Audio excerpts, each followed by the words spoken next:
Okay. Hey, everyone. Thanks for coming to our Somm Brain event. And thank you, Abria and Emily, for being brave and willing to jump into this. Um, so before we get started, I want to make like a few announcements and introductions, and then we will jump into some questions with Emily and Abria. And then we're going to do a little bit of wine pictionary. This is the first time trying this, so we may be working out some kinks as we go through it. Those of you just joining, if you want to grab a glass of something to sip on while we chat, feel free. Feel free to jump into the chat with any questions that you have as we go through this, or to come on, off mic. So first of all, I'm Vanessa. I am the founder of Telesomm. I live in Alaska, and I wanted to recognize the Lower Tanana Dene people whose land I'm on and where Telesomm is built. And I want to thank them for protecting this land in the past, in the present, and in the future. And personally, and as a company, we're committed to them having control over their land. So I just wanted to put that up there. So let's see, we are going to donate money. So everyone who comes, not only do you get to have fun and learn something and hang out with us, but we are going to donate $3 per person who attends to, is it the Verason? I'm not sure how to say it. Verason Project, the Roots Fund, and then the Hughes Society. And it's the ATL chapter or the Sweet Auburn? Sweet Auburn chapter. Sweet Auburn chapter. All right, I want to make sure I donate to the right place because I appreciate all of you showing up to support Abria and hang out with us and also help raise money. Let's see, I got my notes here. So I was wondering, Abria and Emily, if you would do a quick intro for yourself, and then anyone who wants to come on off mic and introduce yourself, basically your name, where you are today, and then what is your relationship to wine. Did you want to start, Emily? Sure. I'm Emily. I am a wine human from New York City. My background is pre-pandemic. I was a sommelier in New York at a couple different spots, Terroir, Tribeca, and Schuco. I've been working in wine kind of as a complement to an acting career. I started working in restaurants to support that, and wine has always been a part of my life. My dad, who's here on this call, is a huge wine guy. When I moved back to New York, I moved into a room that was supposed to be kept at 57 degrees and slept next to a space heater, which he would promptly turn off whenever he realized it was on, with the phrase, "You're cooking my wine." He didn't really care about the temperature of his daughter. He cared about the temperature of his wine. So I've learned a lot about wine throughout my life. And then when I started working in restaurants to support one dream, I found another dream, and it's grown from there, telling stories of wine makers, why biology, chemistry, history works the way it does. It's all wrapped up in this one little glass that gets you boozy. And that's why I like it. It's fun for me. Awesome. And I'm Abria. I'm out here in Atlanta, born and raised in Atlanta. My story is completely different from Emily. I did not grow up really around wine or anything like that. But I've always kind of like enjoyed it. I always had a passion for it in college, things like that. Me and my best friend would always put together like charcuterie boards and pick up all these different wines from the store, just trying different things all the time before even charcuterie boards was a thing. But then later along the way, I figured out that this could be a career. Did not know that for the longest. I knew I was in the hospitality industry. I worked in hotels, things like that, but I didn't think I would make a career out of wine. So now I currently work at the local wine shop here in Atlanta. It's called Three Parts. And I also just do wine educating events where I just educate people on wine, but I usually do stuff like fun wine and food pairings, like ice cream and wine and things like that. And I also have a show on Taste on TV where we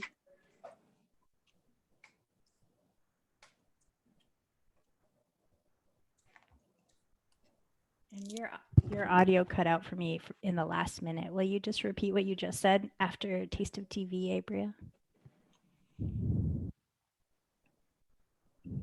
Or was it on my end? I didn't hear either. Okay. Okay, now you're back. Okay, good. Yeah. Yeah, it's been really cool having you two take over the Instagram account because I also learned more about your story and your day to day, which was awesome to share that and also to learn. So I'm excited to hang out with you guys today. Does anyone else want to jump on and share where they are and their relationship to wine?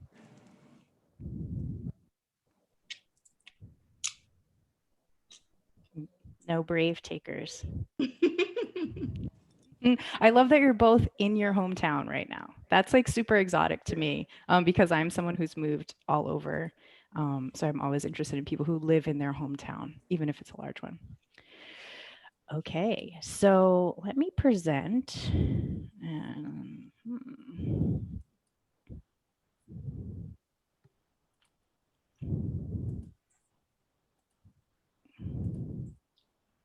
All right. Are you guys seeing this in Canva? Yeah. Okay, cool. Oh, So slide.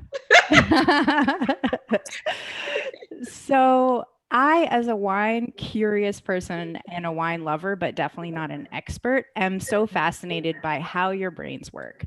And so I really I'm going to learn a lot today, and I hope everyone else is down for the ride.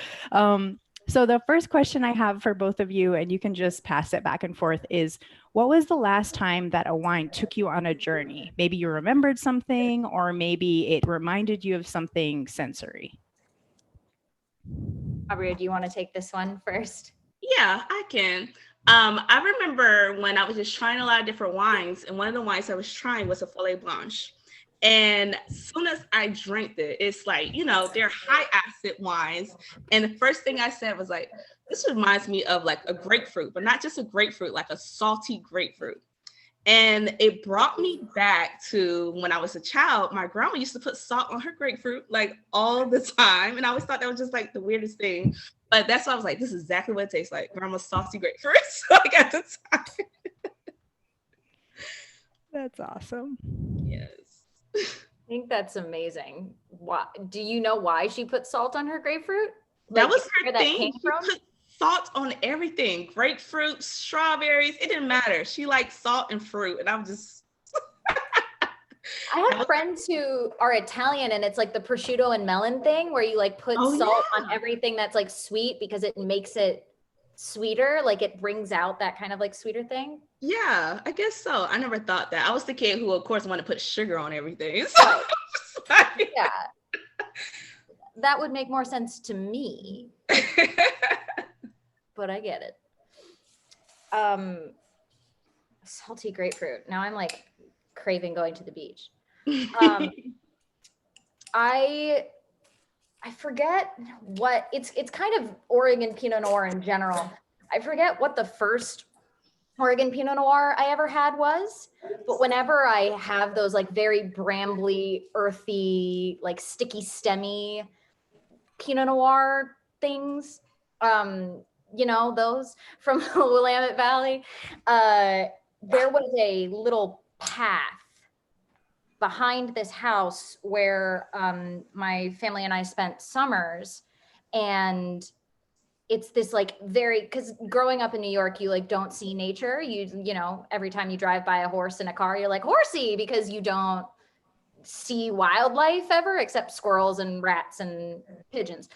And there was this trail behind this house and it was just like covered in leaves, branches, and every time I taste Oregon Pinot Noir, I'm immediately brought back to that place because there's also like blueberry bushes around too, and those like sweet blueberry bushes that you're just picking off and you're walking and you're eating. Like that's where I go. Like I think that's why I love Oregon Pinot Noir so much because it's just that sense memory of like being a kid in summer, wet dirt under your fingernails, like sweet berries in your mouth, very hot sunshine on your face. Yeah. All that like just makes me weep with nostalgia. Yes.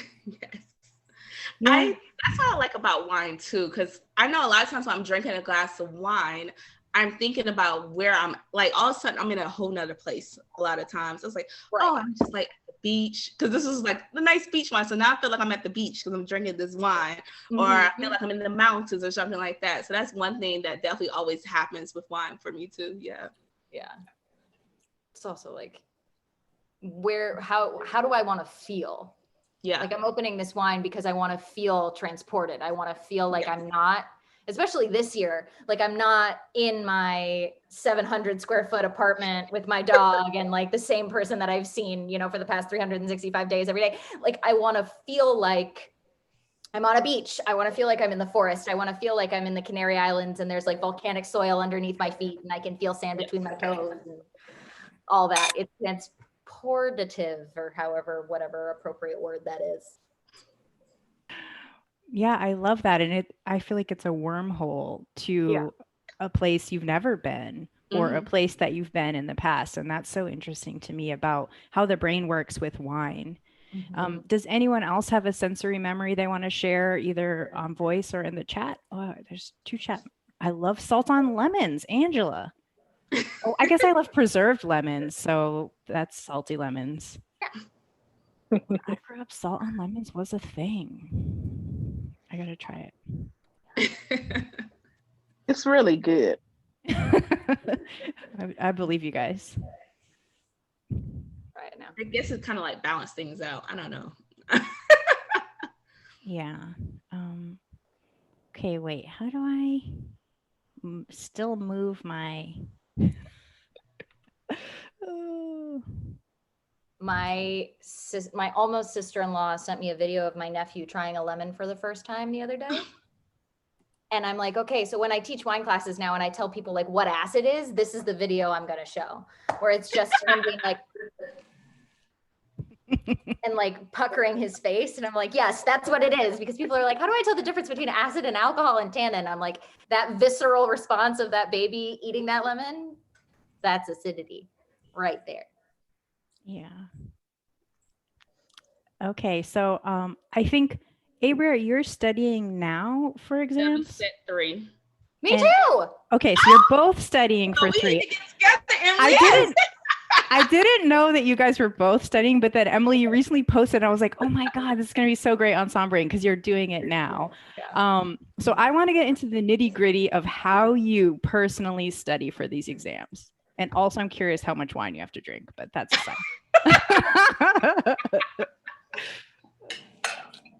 You want to start, Emily? Yeah. I'm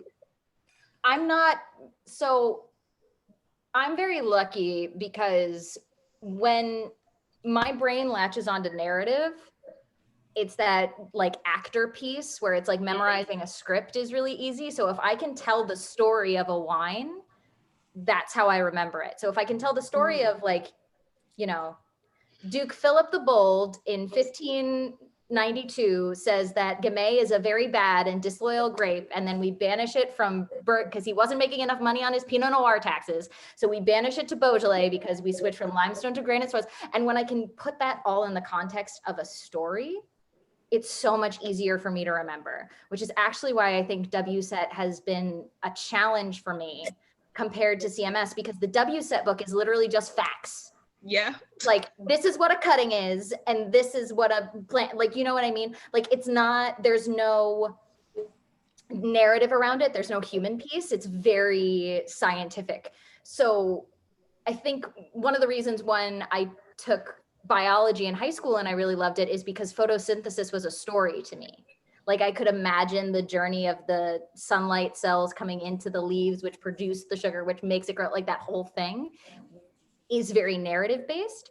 So I think my first thing that I do when I'm studying or absorbing knowledge is figure out the story. Like, what is the narrative that we're trying to tell? And then I read it and I highlighted it. I highlight in 2 different colors. I highlight in orange for vocab words. And then the rest of the page is just highlighted in yellow because I'm not very good at discerning like what's an important piece of information, because all information you read the first time you read it is important information. Exactly. So it will inevitably be like the whole page is in yellow. There's like 2 words in orange. And then I'll go back with, like, I showed earlier how many colored pens I have at my disposal. I'll go back in with my colored pens and do that. But it also doesn't stick in my brain. I don't know, Abria, if you find this true. I'm one of those people who, like, if I don't write it down, it's not in my head. So I'll go back and do like flashcards after I finish reading the chapter to like review and then put it in my brain. And that's my ideal studying method. Don't But always go. then that takes a significant portion of time. So it doesn't usually look that pretty. So Yeah. this is like, I'm trying with this exam to correct my cramming nature, because with wine, I'm sure you feel this way too. You can't cram. Like, it's too much. It's not possible. You will fail if you cram. So I think I'm trying to really shift that around this time. Yeah. Yeah. I have that crammer nature too. Right. Like, I think it's just common to have that, especially like when you grew up in school, you can cram stuff and you're good. You pass the test, but you know, wine is not one of those things. Like you said, Emily, it's not one of those things. But I do kind of like have a routine when it comes to studying. So I'm like really big on like meditating first. So there's like these different meditations that are specifically for studying. So it's just like, I'll repeat the words that help me like remember the things like that. Like, oh, I got this. I'm comfortable. I can remember all this. So I'll meditate first. And then, like you said, I'll read the book, highlight things. I have 100 flashcards as well.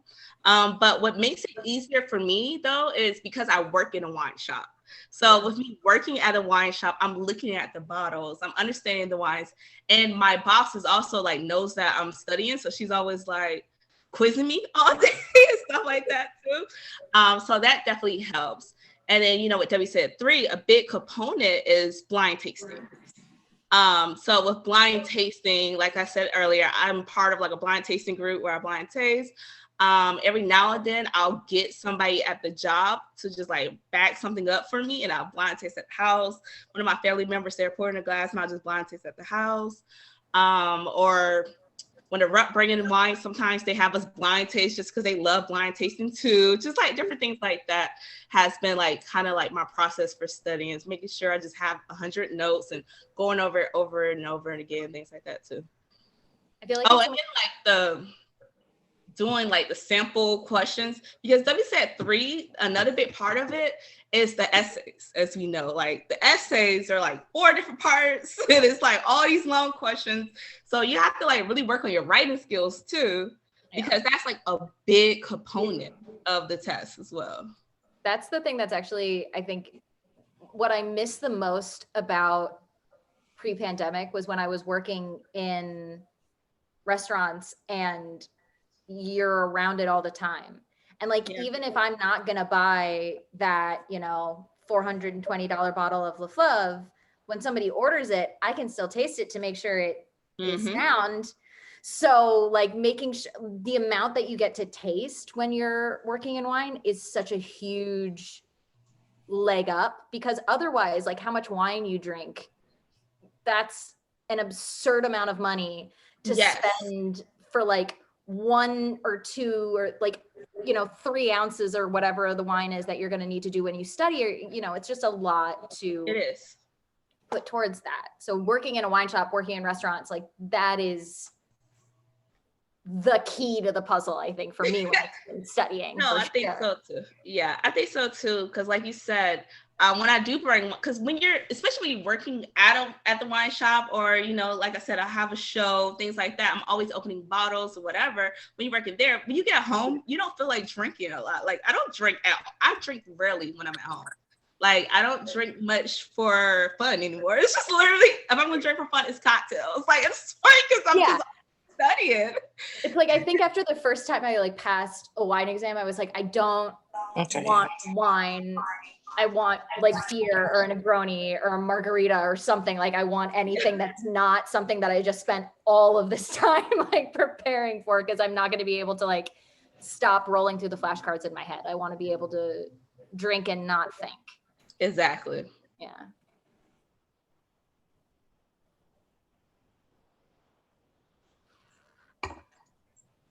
Lost my unmute button. That's fascinating. I guess one thing, like when I was growing up, I always got irritated when I felt like I had to learn the test and not learn to learn. And I'm curious, how do you guys feel about, you're cramming for this, it's part of your career, but does it feel valuable to you outside of that?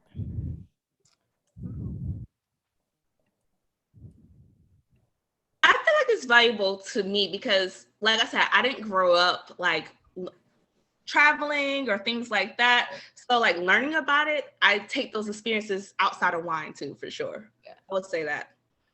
I think it's valuable in the sense that even if you have a ton of wine knowledge, you'll always have holes. Like whatever wine list you've been working in or whatever shop you're working in, like whoever's buying your wine has a preference, and it will, like, even if you're not trying, it will be there. So restaurants that I've worked at before, I went from working at this wine bar called Terroir, where my boss hated all things Chardonnay. He never wanted anything to do with Chardonnay, like just no Chardonnay ever. We had like two in a by the glass list of like 120 things. There was like a Chablis. That's it. And he like, cause he just didn't want to do it. So when I stopped working there and I went to another restaurant that was like it was a sushi restaurant. So it was like all Burgundy and all champagne, because you want like that high acid, like lift me out. So all of a sudden I'm like, my whole world is Chardonnay. Yeah. So I think the great thing about the test that I'm finding is that it's filling in all the holes in my knowledge. Like you think you know so much, and then you end up in Italy, in like, you know, Southern Italy, in like Basilica or Campania or wherever. And you're like, oh, right. Like I forgot this whole part existed, because you're in whatever you're familiar with and what jibes with you and your palate. So I think it forces you to take everything into consideration, not just the things that you personally love or what you've been exposed to yourself through whatever place you've worked. Awesome. I mean, that's great to hear, though, that it feels like it's important for you personally as well as for your career. I'm curious if anyone else on the call is studying for anything. You can throw it in the chat or come off mute. I feel like I'm saying that wrong. Off mute? Yeah, unmute. Unmute. And just share it with us. Okay. Not seeing anyone chatting or unmuting. So this one, I wanted you, wait, we gotta go back and do. I found this thing where we can do the emoji, but basically, what's your approach to learning wine? I can type it in here because showing it on your phone is hard. I can't often see it. God. This is so funny. I know. I'm sitting here looking like. Also, I think we can change the type. So if you're like better at, I don't know, WhatsApp. I didn't even know there were different types, like between Google Chat, WhatsApp, and Apple, but that would make sense, I guess. Yeah. Oh my God, I'm overwhelmed. You can just go off the dome and I will try to find it. Yeah, overwhelm emoji is what it is. It's just what it is. Can we type? No. Like this one? Yes. Yes. Yes. I think a lot of it is definitely that. And then eventually it's that like side eye upwards emoji where it's like, if I have to look at another flashcard, like I can't do it. But then also like the same one next to him that's like, yeah. Oh, this one. Yeah. Like very overwhelmed and very perplexed. But then also I feel like there's the winky tongue out emoji, because when I get something, I'm really excited about it. Oh, and yes. I can't shut up about it. Like once I've found like a new thing that I'm really jazzed about and I really want to tell that story, motor mouth, like you can't shut me up when it comes to that. Yeah, I think that's kind of how I am too. Like a lot of my tastings, I'm probably repeating a lot of stuff that I find exciting. Like, oh yeah, I got this, you know? So I get that too when it comes to that for sure. I do, like you said, because wine is just like, it's so much work. So like remember, so many regions, so many winemaking techniques, so many producers, so many grapes. It's just so much to like put in your head at one time. So that's why I said overwhelming for sure at the beginning, for sure. I think it's also like, you're overwhelmed. And it's overwhelming to be overwhelmed, but I loved what you said about meditating before studying, because I think you kind of have to be at peace with the fact that you will never know everything. Like this is the never ending pursuit. And if you try and actually go for all of it, you won't get there, because you can't go all the way back to the Greeks and the Romans and know every single vintage that's happened since then, because then there's also new producers that are happening this year, and there's new vintages this year. Like everything is new again. So if you ever get to the point where you catch up, great, you're not done. Exactly. like it's not, I love that you meditate. I'm going to steal that. That's a really great Yes. Because you have to go into it not feeling frazzled. Otherwise you won't retain anything either. Exactly. Yeah. So do we need like a Zen emoji? Ooh, I love that. Yes. There is a meditation emoji, right? I'm not seeing it. Yeah, I feel like there is. I'm pretty sure. An activity?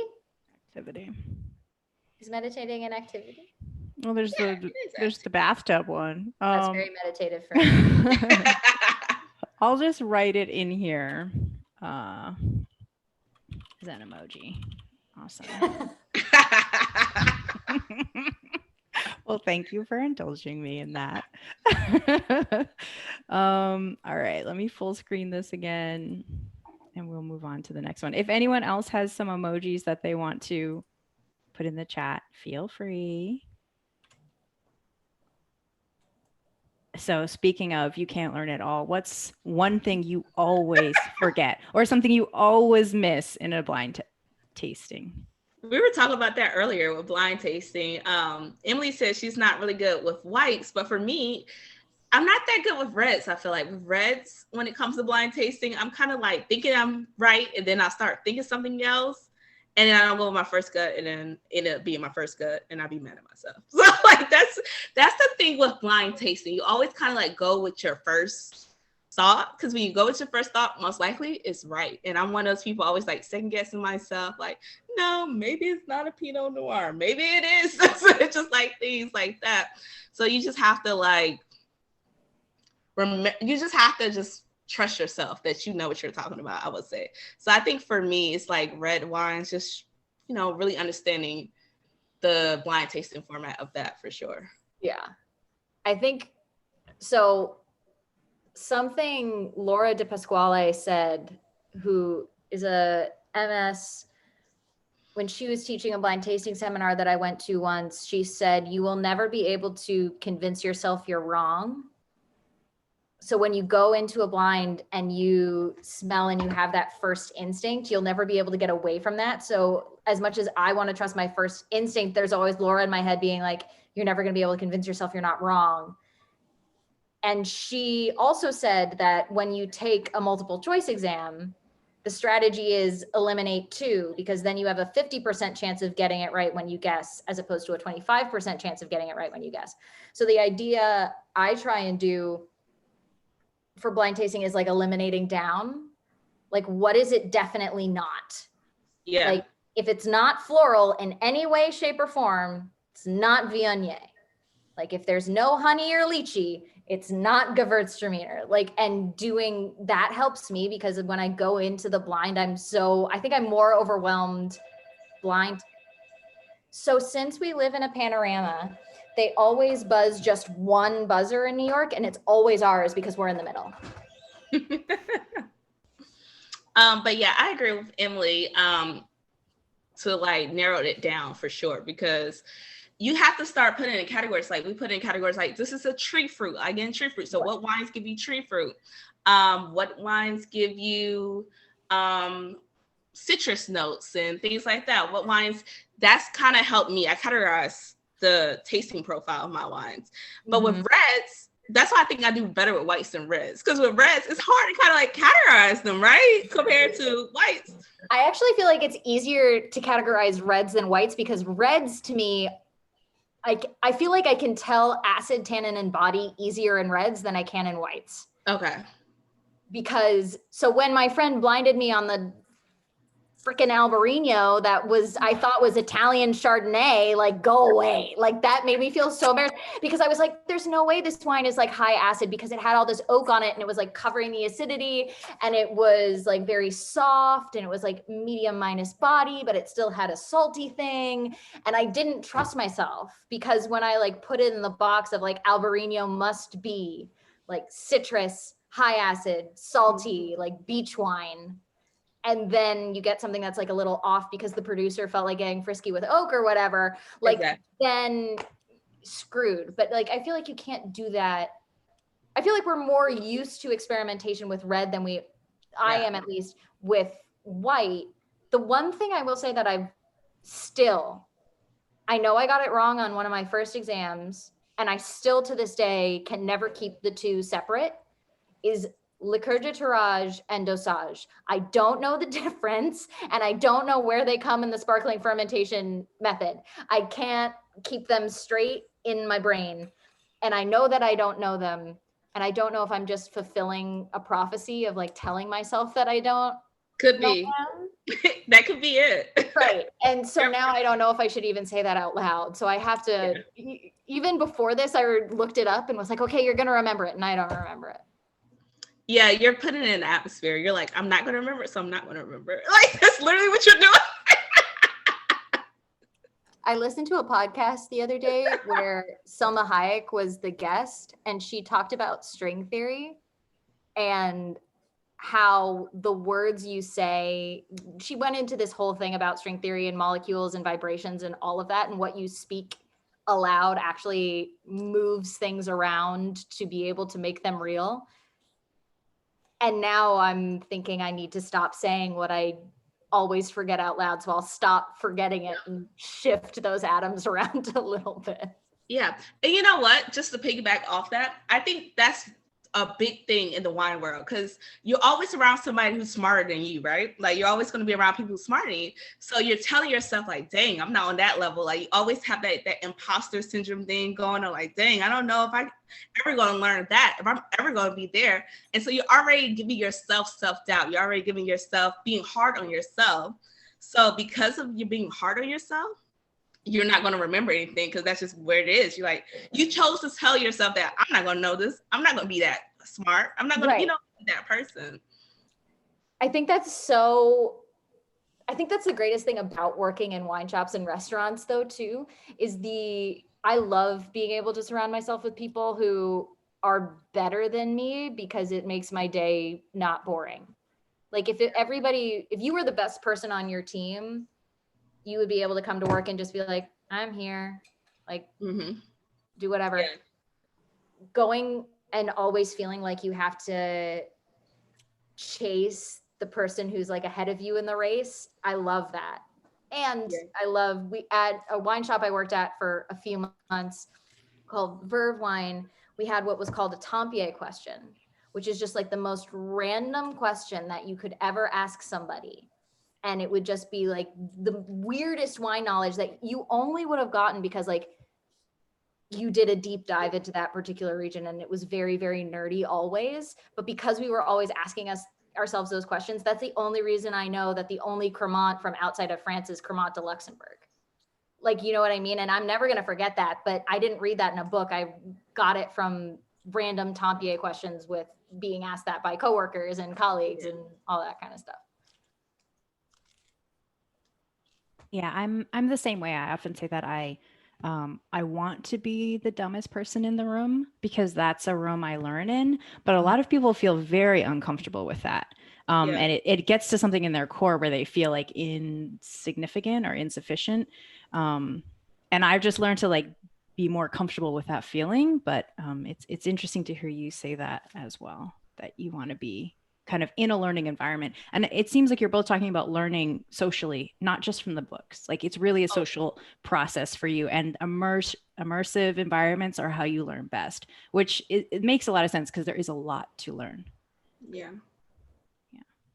Cool. We have a question from Albert. He is looking for a strategy that can help him identify aromas better. I know you're probably not going to want to hear this, but they say smell everything. Like literally start going to the farmer's market, smelling fruit, and you have to smell because fruit could be like underripe, it could be overripe, it could be cooked fruit. And wines, you get all those different aromas. So you have to smell what it smells like when it's not ripe, when it is ripe, when it's bruised, because bruised fruit is another thing that you can get in a wine for sure. So I would say smell everything, one. And then two, like I was saying earlier, I kind of categorize my aromas. So is this a tree fruit? Is this a citrus fruit? Is this stone fruit?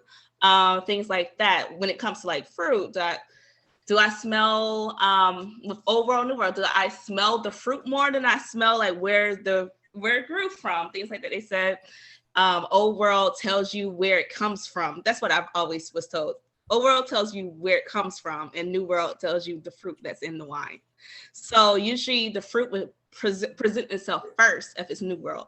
So if I smell something that's really super bright and fruit, I'm already going to New World. So I just kind of like categorize towards that way when it comes to aromas. They also say if you're having a hard time like smelling, a lot of times you might be dehydrated. They actually said that connects to dehydration. So if you're having a hard time, make sure you're drinking tons and tons of water for sure. I love the drinking water because that's going to be more of a inspiration for me to actually drink water during the day. I think that's a very good thing. I also feel like when there's I forget who in my wine world said it, but it's always stuck with me. There is no other industry in which there's more BS than wine. So I think for me, when I'm like wine tasting, it's always come to me in color. Like if the color I see when I smell the wine is green, I'll go limes, herbs, grass, jalapenos, like Sauvignon Blanc world. If I see yellow, it's going to be like lemons, white grapefruit, like white, maybe like sunflowers, marigolds. Is there honey? Like when I see the color, that gets me down the train of like picking up aromas that are associated with that color. And like the same thing with reds, with like red fruit.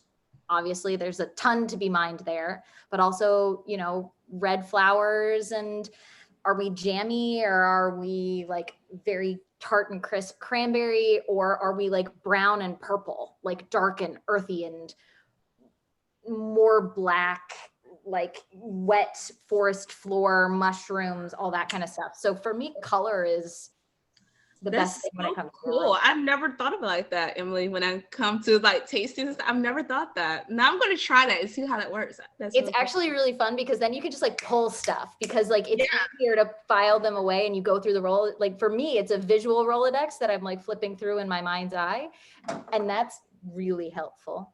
Okay, good to know. I'm gonna try it and I'm gonna report back. Yeah, let me know. Let me know if it works for you. Yeah. I love that because it's another way that the brain is making connections that is almost pre-verbal. Yeah. And it's just like your taste to this part of your brain that is matching with the color that you match to fruit. Like that's wild. Awesome. Well, we are like kind of getting up on time, so I feel like we should skip some questions unless you have one you really want to talk to. Okay, so we kind of walked through that a little bit. I think that may actually be the last question, and that ties into Albert's question is like, what's your mental process? Yeah. So I broke these up into a few pages, but what I was thinking is everyone on the call can pick. Oh, Albert says, thank you for the great tips.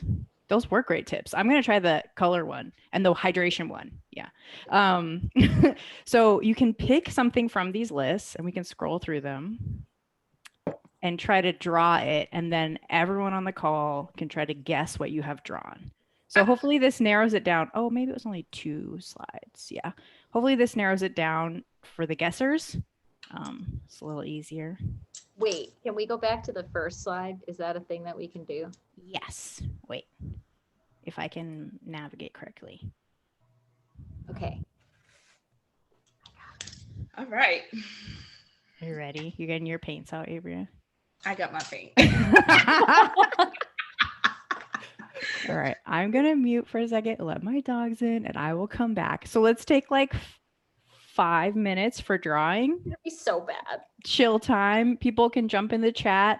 And I'm going to draw too. I'll be right back. Oy, oy, oy.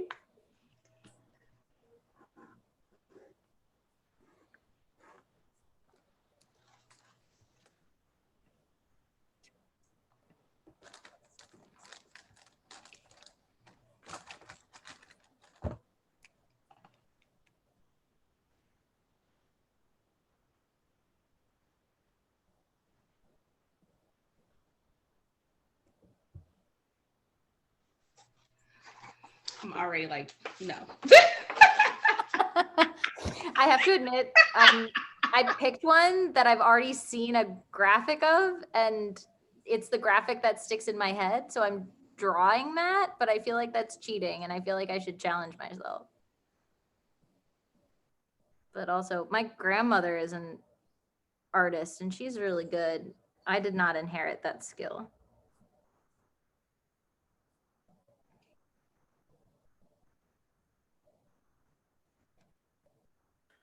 Whew, I just had to like run through a snow. Whew, my breath.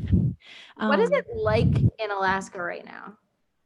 Well, it's a beautiful, sunny, warm day. It's 15 degrees. It's been snowing for like a week. And we have like, I don't know, 3 feet of snow. So if the dog like goes off of the path, you're just like wading in to get it. Oh, that's crazy.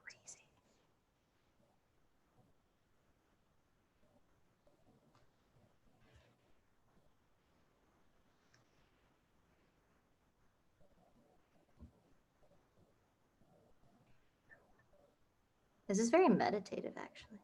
I know. I actually like those like paint and sip classes, but you know, they outline the painting, so it's still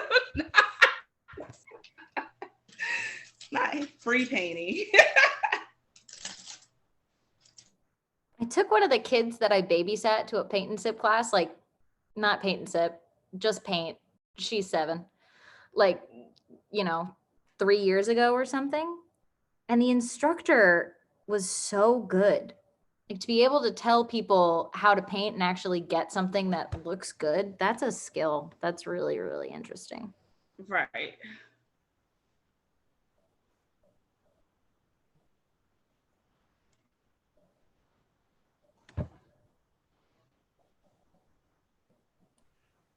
Okay, at any point, if anyone wants to share their picture, they can.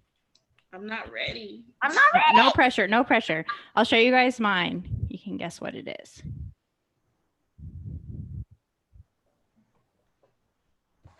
Huh.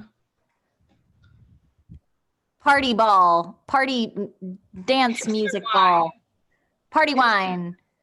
Hipster wine. Ooh. I won't reveal what it is until later. Is it juice? Wait, this is bad. This is so bad. I'm over this paint. I need a pen. Let's see. It's like, do you need a color? I've got it. And I'm really only using purple.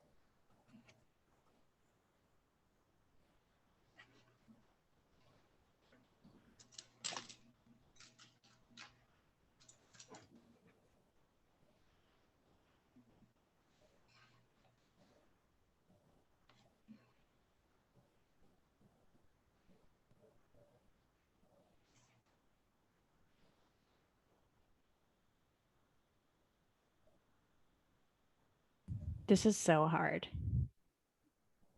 You came up with it. I know. I regret my choices. I think it's good. I think we challenged ourselves. When I wrote this to you guys, I was like, they are going to be like, no, thank you, ma'am. But you were both down. I was like, okay, let's do this. Do one thing every day that scares you. Exactly. Today, that is drawing on Zoom. All right. I did 2 pictures. I thought you said 2, but I don't know. There's really no rules here. I did 2. Are you ready to show it? I'm like, Just don't get want like to see. paint on your webcam. You'll regret that. Okay, let's see. So Is that balanced and unbalanced? It is. Oh, that is a good guess. So on Abria. the inside it says like sugar, acid on one side because you can't see. Ooh. And on the other side it says tannins and alcohol. So Balanced and it's a unbalanced. balanced one. That's beautiful. Good guess, Santeresa. Yes. What was the second one? Okay, so the second one, it was your favorite aromas in wine. Can you see it? So those are supposed to be baking spices, y'all. I was just like, I thought it was So- like carbon, nitrogen. I thought it was like the elements. clove, nutmeg, cinnamon. That's beautiful. I love that. You have to take a picture and send that to me. I need that. I will. Did anyone else draw?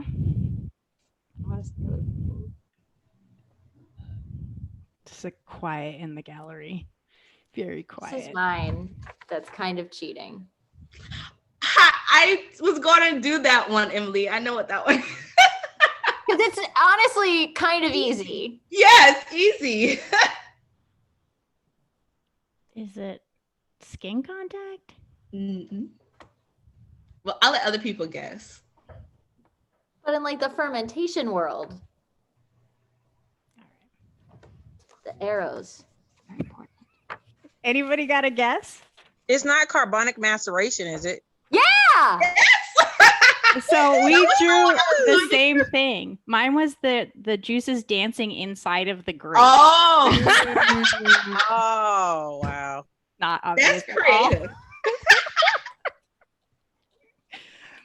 Did That you is very draw, cool. Santeresa? Or are you just a master guesser? I can't draw for anything, so that was just some really good guesses. That's awesome. Do you guys want to go again?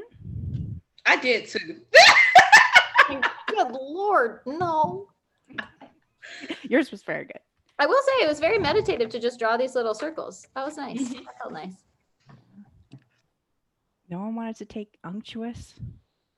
When I saw that when you sent the email, I was like, there's no way. Who's going to draw unctuous? Like, how would you even go? That's also one of like, there are some tasting notes that feel like just filler words. To me, unctuous is a filler word. I don't know what that means. That's just this gesture in my head. Like, Yeah. I don't know. What's on the second page? Can I see my other option? Yes. Already got this one. No one wants to draw flabby. Flabby. Oh my gosh. Hey, Chris.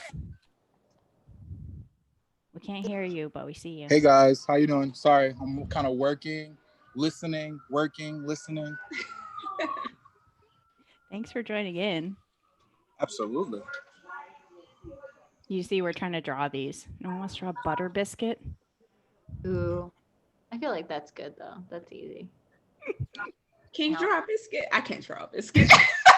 You could draw squares. We saw I was that. literally gonna be like, it's square. Here's Well, like, Four is easy. With Oki, I was like, oh, just draw a tree, maybe with Oki. I think you draw like a tree. Just call it down. that's my biscuit.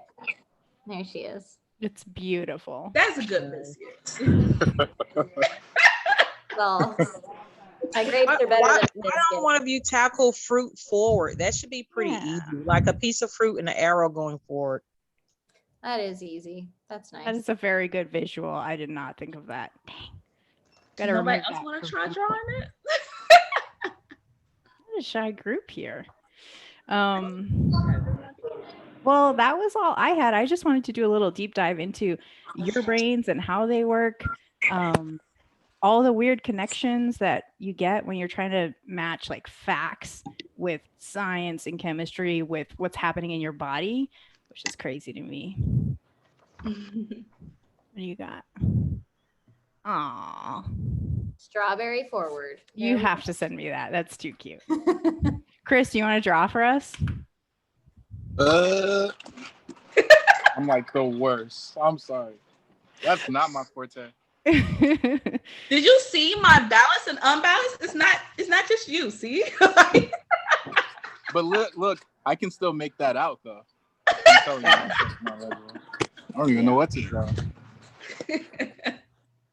Oh, Favorite that's so winemaking funny. technique. Well, yeah, was carbonic maceration that or your favorite winemaking technique? Can it be both? Yeah, that's what I was There we go. D, all of the above. I don't love carbonic maceration as a winemaking method, though, if I'm going to be completely honest. So it was just that one. I like Beaujolais, but I like something a little bit smoother, a little bit more gentle. Oh, okay. Richard writes greasy or soapy. Okay, father. You're like, okay, Dad. Thanks, Dad. I feel like greasy or soapy is more related to tannin and oak for me than it is to unctuous, because I feel like it's a textural quality. But that's, I feel like, tasting philosophy, how you feel things in your mouth, because I think that's also like important, figuring out how to calibrate, especially for WSET, since it's all written. Yes. And there's not a ton of artistry behind that test. There's not a lot of creativity. You have to really work with what the test is telling you. Exactly. You have to use their words for like tasting stuff. So that's the other thing. Like, I like being able to be creative and use my own words to tell stories, but with this particular exam, that's not an option. That's so interesting. Well, I guess I'm like really glad that we got to do this. One thing we didn't talk about was imposter syndrome, and I really wonder if that is something that comes up for you guys at all as you go through this. We kind of touched on it a little bit. I mean, I think I've been really lucky in the wine community, because I think there's an understanding that when you enter into studying wine that you know nothing, and nobody's shaming you for knowing nothing. There's like everybody's started there. Nobody comes into this world knowing how to taste alcohol. And if you're a little baby wine person, I've been lucky enough to be surrounded by people like Zoe Wilkins and Nicole, who are telesomms and who worked with me at Terroir when I was kind of like that feebly awkward-footed wine person, not knowing what I was doing, and actually for the first time in my life saying, I don't know, can somebody help me? And being received by people who said, yes, we'd love to help you. Like, this is why this happens. And, you know, you don't know the main wine producing regions of Portugal. Like, here, look at this map, and here's what Baga is, and here's what Bicol is, and here's why they work this way, and yada, yada. Like, the wine community that I've been lucky enough to be a part of has had so many people who are warm and loving. And as much as like there is that imposter syndrome that makes you feel like you'll never know everything, there's also the people who are willing to guide you through it, and that makes all the difference. yeah, I agree with that, because I know when I started off, because I've still only been in the industry for like 2 years, so I'm still very new. Yeah. But I have had people who's like, oh, you're not that serious about it, you're not going, you know, that made me feel like I had that imposter syndrome for a while. But now, like, I'm around so many other people, like you said, that's like, okay, so what do you need help studying? What do you need? What can I do for you? Like, I have those people around me, and that kind of like helps. Like you guys know, I'm part of the Hue Society organization, so doing those tastings with the groups and stuff like that definitely helps. Like, I'm part of really like a supportive family now. And like I said, my boss at the wine shop, she's like quizzing me and stuff like that too. So it took me a minute to get there.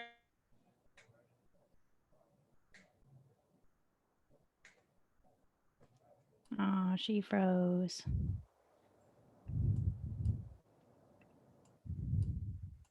Maybe she'll come back. Yeah. She'll That's awesome to hear that you guys, that there's all that support in the industry. As a consumer, we like hear about the like snobby, snooty, put down people and come into contact with a lot of them too. So it's nice to hear there's it's not all that. Yeah. I think it's also like coming from, for my background, coming from an acting community standpoint, where you go into the audition room and you're fighting for the job with the person next to you. You never ask for help. Like, you're never going to ask that girl next to you, like, hey, can I borrow your eyeliner or whatever? Like, oh, shoot, like, I don't have the sides. Do you have them? Like, that community is not helpful. So coming into the wine community and having it be so open and so helpful, I think, is one of the reasons I actually gravitated towards it, because the community is like really loving and really fully embraces anybody who's got a palate and a nose and likes to get buzzed and talk about stuff is welcome to come play. Like, that's the great thing about wine, I think. Well, we have a few people hopping off. So we have 16 people here. So we'll just round up and donate $20 to each of our organizations. I would love one day to be like wincing when I say that number. And so hopefully we can continue to grow these over time. But I think we do these pop-ups like once or every 2 months. And so we're just consistently helping to raise money for really worthwhile causes. I'm so excited by the organizations that you both chose and independently chose sort of like this theme. So it's perfect. And thank you both for participating and helping us raise this money. Good job, ladies. Thank you, Chris. Enjoyed this, y'all. Really, really awesome. Thank you. Thank you. Yep. So we have people dropping off. Albert says, what is one online resource that you each use to start meeting others that enjoy wine? Social media. Instagram is like the key. There's so many different people you can just follow on Instagram. And it's not unnormal to slide in somebody's DMs like, oh, I see you're interested in wine too. Oh, I see we're in the same area. Let's get together. Like, it's one of those things. I would say social media for sure. Yeah, I think social media is the best. I will follow somebody who I know is like into wine, and whenever they post something that's like a bottle I love, I'm not afraid to react to that and be like, oh my God, I love that producer. Like, I love that. Like, what's your favorite wine from there? And just like talk to people that way. And you make like random wine. I have random wine Instagram friends who I've never met, but I know if they post something and I'm like, where'd you get it? Like, can I have some too? Like, relying on them for recommendations. And if they're studying for something and they're going for an exam, like cheering them on. It's such a supportive outlet that way. And also, it's not as much fun when you have to like pay to get involved in those communities. Yeah. So since Instagram is free and you can set your own budget for what you want to post and taste and do whatever, that's a much easier way to get into it. Awesome. Sounds like Albert is thinking about, I don't know, learning more about wine. Yay! Well, I have to get back to my day job, guys, but thank you for hanging out and spending your evening together. Thanks for having me. Yes, this is awesome. Yeah. Bye, guys. Bye, guys. Bye, Brendan.